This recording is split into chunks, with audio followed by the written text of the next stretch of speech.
Lord Almighty, how can you stand Arizona? Your fair skin must be burning down into your absent soul. Mike, Mike, Mike, Mike, we can barely hear you. It sounds to me like you called us from inside a hole. But your phone calls lift me higher, like the ERA of Mark Pryor. Your hair looks like it's on fire. You're Mike Ferrin. Right on cue. As we were getting to the end of that break, I pointed up to the screen. I said, Stibbs, your boy's up. Nelson Cruz, right on cue. Boom! The man is a beast. Here's what I want. When he eventually retires at some point, he means what, 41, 42, Mike? I just want him to go play like softball. I just want him to go in the country and just mashing softballs. So he's also one of the nicest people you'll ever meet. He's like, I think he is probably every player who's ever played with him his favorite teammate. He's the kind of guy that kind of quietly holds everybody accountable and is just he's an absolute joy of a human being. He's a really caring guy. He's done a lot to raise money for his hometown. He bought he's from a small town in the Dominican. He bought them a fire truck. He's just absolutely the real deal in every single way. I love Nelson Cruz so much. He's one of my favorite people in baseball, and he's now got 19 career home runs at Comerica Park in I don't know, it's maybe 60 or 70 games. It's crazy. Well, he had couple yesterday, including the one right after he got one called back. Yeah. Replay, and then he proceeded to just go the opposite field and just mash that. But he's a blast to watch. He really is. I mean, to watch him. So this has been a kind of a fun, first few days. Fun if you're not the Washington Nationals, I guess. But what's kind of been your overall impression? I really enjoyed what I've seen so far. Well, it's great to have baseball back in cold weather. I know that sounds kind of weird, but it means we started on time, So I think that to me has been really intriguing. I mean, I think some of the storylines that have interested me so far, Philly's bullpen has been amazing. They had an ERA of 7 last year. And if they had been, a run better, they might have ended up making the playoffs. But they've been really good. Their starters have been excellent. So I think that's a really kind of interesting storyline to start with. I think, obviously the Tatis injury last night is one that everybody's kind of holding their breath on still today. And that could have pretty significant impact on the National League playoff race as well. So I think that's a real interesting storyline. I think the fact that the Reds and Cardinals are already chippy, I think that's great. So I think the Royals offense has been unbelievable. I think that's a cool storyline. So there have been some good ones. And Ohtani, the Ohtani show on Sunday night was tremendous. So it's been a great first 5 days of the season. Now, you mentioned Tatis and you just mentioned Ohtani. Obviously, the Ohtani injury was accidental. It happened on a play at the plate. But knowing his past and some of the issues that he's had, and Tatis, I mean, that's been a shoulder issue that he has had previously. Mm-hmm. Which one is more troubling of the two? I sense it's Tatis. Well, I mean, Ohtani's fine. He pinch hit last night. He's going to be in the lineup today. So, I mean, I think that was just more scary because it was a collision at the plate, but he was jumping in the air and he's all right. Tatis is a little bit concerning because, how significant is this? Is this, when Michael Conforto separated his shoulder, in 2018, I think it was, and he needed surgery that kept him out for, basically 8 months.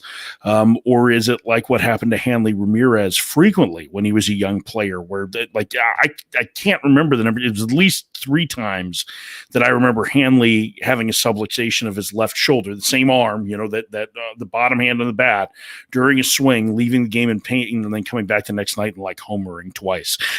So I don't know. I mean, to me, the Tatis is the biggest concern, not just because of what he means to the Padres, but kind of how important he is to baseball. I mean, this is the guy that has a chance to be, I think he is the most magnetic star level player they've had since Griffey. And so losing him for any extended period of time would be a major, major disappointment for 2021. Well, he's the star puppet in the MLB The Show commercial. Mm-hmm. You don't think Coach is the star in that? Well, yeah. Who is Coach, by the way? I have no idea. Is that supposed to be some amalgamation of Sparky Anderson and a hippie Tony La Russa, or I don't know. I have no idea. He looks like a wet collection of socks. Do you have any connections with people at the show? No. All right, cool. That's all I need. Why? Did you need a copy of the game? I don't have an extra $60 laying around, so I just thought I'd ask. Yeah, no, I don't. I had to pay for mine. They don't give out free samples at Sirius XM? Well, I mean, they do sometimes, but one, I'm not in the building, and two, they don't give out free video games. So. I just thought I'd ask. Charles Davis used to be a regular on the show, and he would send us free copies of video games. Yeah, so well, you know what? Our other regular There's a guests would. Big step down from Charles Davis to me. So you said it. But it was Stibbs that asked, not me. I know you were trying to insult me, Stibbs, but you look like an idiot for bringing it up. You mentioned the little kerfuffle between the Reds and the Cardinals. Nick Castellanos got 2 games, and he didn't touch anybody. And Yachty grabbed the back of Mike Moustakas' neck. I mean, that was I don't know, man. I get that they're concerned about, brouhahas in the midst of a pandemic, but you got to let the guys play a little bit. I mean, he'd gotten smoked, right? And so he gets hit by a pitch, and then he comes and scores on an aggressive play, and he gives a little NBA, it's fantastic to who is it, Woodford, the pitcher. And, apparently Yachty didn't think it was dribble-rific. I mean, to me, like, if you're going to hand out a suspension to one, you have to suspend the other two. Exactly. I think it gets reduced on appeal, but whatever. Like, it just, I think it was ludicrous that he got suspended to begin with, even knowing everything that we do about how they're trying to stop these guys from fighting. You can't take the emotion out of the game. Like, you don't remember, like, I think it's extremely healthy that he didn't remember there was a pandemic going on while he was playing. Like, that's great. Like, he's been able to compartmentalize it. Don't the rest of us wish that could happen? Well, we just got done playing basketball. We're still playing NBA, NFL. This is a non-contact sport most of the time, or we're worried about this one case where, and by the way, it's a typical baseball fight. The dugout's emptied, the bullpen's emptied, and nobody touched anybody except for Yachty Molina. That was it. So it really, listen, I'm with you.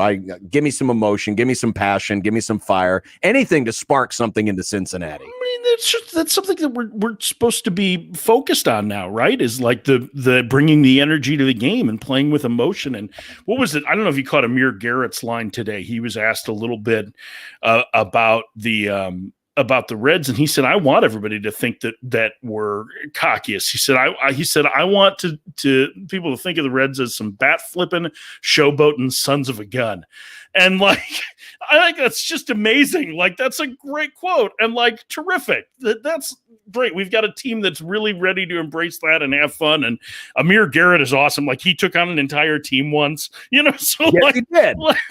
And I'm not going to get in a fight with Amir Garrett. That guy's great. Like, he's a great pitcher and a great dude. But like, I love it. Like, let's get more of that. Let's get some energy and excitement, and let's not penalize a guy for scoring in a big moment, for rubbing it in. Like, they really took it to the Cardinals for 2 days. Yes, they did. After getting it taken to them the first. Yeah. So it was all about getting fiery, and listen, I'm all for it. So I hope you're right. I hope the appeal, they do bring it down and at least, make it somewhat fair, because Castellanos again. And the best part was Castellanos did what he did, and then he walked back to the dugout. And while the rest of the teams are out there, Castellanos is just pacing up and down the dugout. Look, hey, where's my sunflower seeds? Right. Well, and he got run too. Like, he got thrown out of that game. Like, it's just ludicrous. Washington, as we mentioned, they're going to finally get started tonight, but there were a ton of guys, I believe 10, that got put on IL. They weren't listed for a reason, but I don't think we have to, draw too many conclusions as to why, but you got guys like Avila and Corbin and Yan Gomes, John Lester and Kyle Schwarber, who just came over from the Cubs. All of them are going to be starting on the IL. So I guess my question is, what, if anything, should Major League Baseball be concerned about how the Nats got taken out this first weekend? And is it just a case where, hey, our protocols worked? It just was just terrible timing because it happened right at the start of the season. Yeah, I think that's probably what it is. And I don't know if it was exacerbated by them being on a flight or not, which it very well may have been, because, clearly they brought it back from Florida, and who knows? Mike Rizzo was pretty adamant that they did not get it from violating protocol. So, how many people have gotten it from the? I saw Brent Suter with the Brewers. His comments yesterday, they were doing a big vaccination drive for the Brewers players, and he said that he was pretty sure that he had gotten it right before spring training at the grocery store. And so, if somebody had gone to Publix or whatever in Florida and gotten it, and all of a sudden you're around everybody, we know how quickly things can spread. There are, I think, 5 players that tested positive. The rest are guys that are in quarantine because they were in close contact, and so they're starting to work some of those players back in.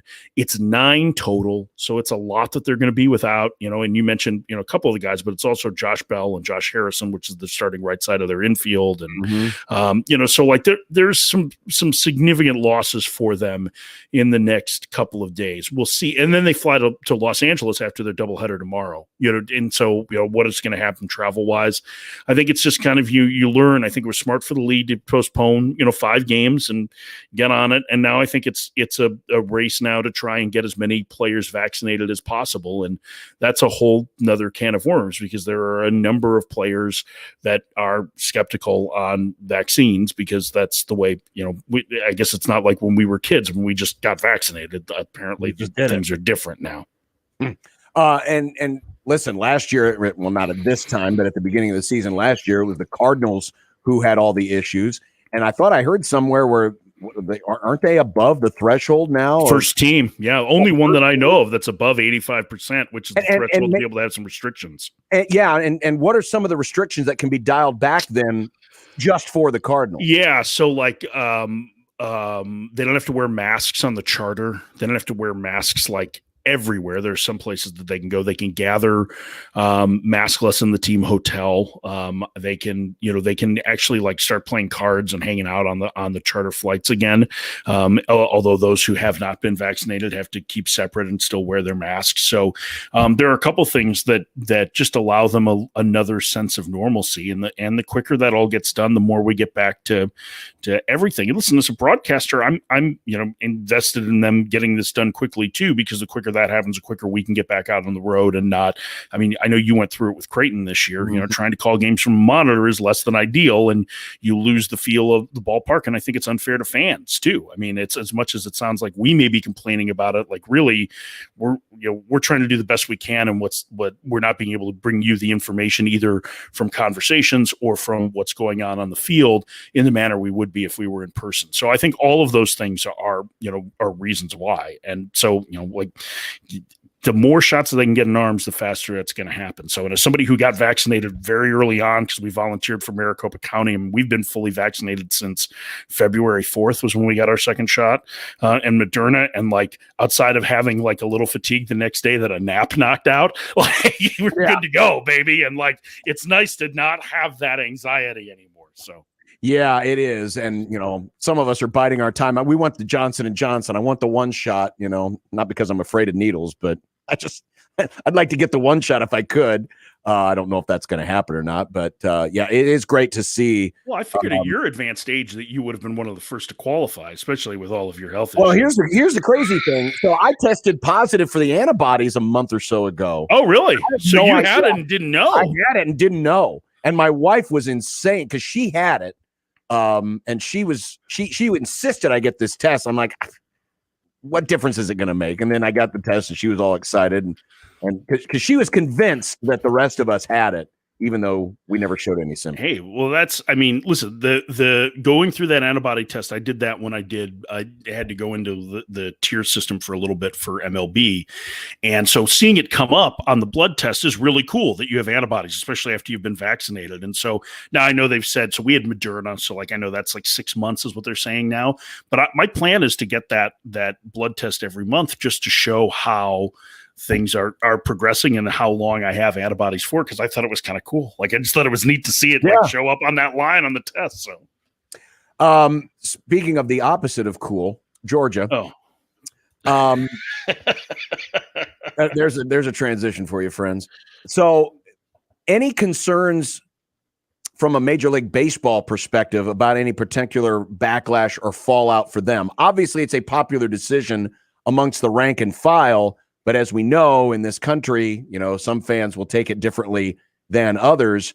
Is there concern from Major League Baseball about backlash or fallout from the decision to pull out of Atlanta? I mean, I think there's been backlash. I mean, there have been people that are complaining about it. And I think that there are some people that have, there's been a lot of, we'll read the law and a lot of false equivalency, with trying to compare it to Colorado's laws, which is, the issue isn't, I won't get into the voter rights issues here. I mean, you certainly can go and find a political program that would handle that. Mm-hmm. I mean, I think the league had to be prepared for that. And I think they had to be comfortable with the idea that they had their finger on the pulse of what the majority of either fans or corporate sponsors or both felt going into making that decision. I don't think that they make it lightly. And I don't necessarily believe that as a whole, corporations are altruistic all that often. So there has to be some sort of financial reason for it. So I think that, the fact that a couple of corporations that are Georgia-based that have deals with MLB in Delta and Coca-Cola spoke out first probably made it easier. And I think, that there was the chance that you would have either, black players or members of the Players Association that would have boycotted the game. And that would have led to a much bigger issue, I think, than the current yelling and screaming about moving the Jewel event from Georgia to Colorado. So I think those things are things that they probably were ready for some of the backlash. And I don't know that other than the yelling and screaming about any change that was going to come. I mean, listen, if they had kept it in Georgia, the yelling and screaming would have come about keeping the All-Star game in Georgia and making the decision to keep it there as well. So I think they were probably prepared for what was going to be the echo chamber. And you mentioned Colorado, and it sounds like the All-Star game is bound for Denver and Coors officially. Field. It is now official. Okay. Yeah. So it's headed for Coors Field. Any particular reason why this was chosen versus, say, Milwaukee? Because this All-Star game was also supposed to be a salute to Hank Aaron. Of course, he played a lot of his career in Milwaukee. Yeah, it's a great question. And a lot of it had to do with the fact that Colorado was bidding for All-Star games. They bid for 2022, which ended up going to LA because LA was supposed to have the All-Star game last year. And they were going to bid again for 2024. So they'd already been down that path. I don't think it hurt that Dick Monfort, the owner of the Rockies, is on the executive committee, which is one of the few groups of owners that Rob Manfred at least gave a heads up to that he was making the decision on the All-Star game. So I'm sure that probably had to play. I would be surprised if that didn't play at least some role. But I think those are the things. And the other is that there's some logistical stuff with it. So Milwaukee, the Brewers are actually home the weekend before the All-Star game, which makes it really tough to do a futures game and the Rock and Jock celebrity softball and all that stuff on the Sunday. And the Rockies are on the road for a week ahead of that anyway. So there's no need to juggle the schedule. There's no need of any of that. They've already got the hotels and city lined up, and they've got a whole new expansive stuff that the team has built right around the ballpark. So it's a great location. I don't know if you've been to Coors, but I have not. It's an incredible. This would be the All-Star game to go to if you wanted to go to one. It's a spectacular ballpark. The location is phenomenal. Lodo is just a great neighborhood. And the idea of the home run derby at Coors Field with this current collection of power talent, to me, is like, this is the most exciting derby like in years. I mean, it hasn't been there since 98. So like, this is the two that we get treated to are like this explosion of power and then like height of the steroid era are the two that we have. So like, I'm fired up for the home run derby. I've never been so excited for a home run derby. Would they take the balls out of the humidors and go with full baseballs for this? Lindsay Adler from The Athletic suggested not only should they not put them in the humidors, but they should find the remainder 2019 like rabbit balls and use those as well. Because like that's seriously like this is going to be a drive for show. Like that's exactly what it's going to be. It's not just like they should give extra points for distance at Coors. Like having done games there, it's ridiculous when Adam Jones hits a ball onto the concourse in left field and you're like, wow, that's a long way. Yeah.